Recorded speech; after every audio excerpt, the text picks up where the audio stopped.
Halos 1 tonelada ng high-grade marijuana o kush. Ganyan karami ang naharang ng PIDEA mula sa parcel na galing pa umano sa ibang bansa. Napansin pa ng ahensya na dumami ang ganitong kaso ngayong nagpasko o ngayong pagpasok ng Pasko. Magbabalita, Simon Gualvez. Kakaibang unboxing ang ginawa ng mga tauhan ng PIDEA sa parcel na ito mula Thailand.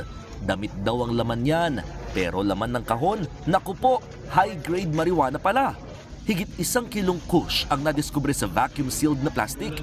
At ang halaga niyan, aabot sa 1.4 million pesos.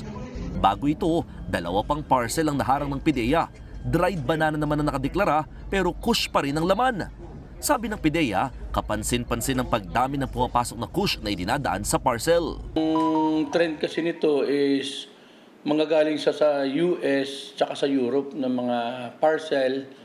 Hindi naman siya tulad ng ibang na shabu na tinulada or kilo-kilo. Sa record ng PIDEA mula Enero hanggang Nobyembre ngayong taon, higit 900 kilos ng kush ang naharang nila. Malayong-malayo na yan sa nasa 19 na kilo lamang na nahuli noong 2022. Base sa monitoring ng PIDEA, nagsimula ro dumami yung mga ipinupuslit o ipinapasok na kush dito sa bansa simula nitong Setyembre o pag-uumpisa ng Burr months. Mas naging talamak pangaraw nitong Nobyembre lamang. Hindi ro ikinagulat ng PIDEA na kabataan ang tinatarget ng mga nagbebenta ng kush.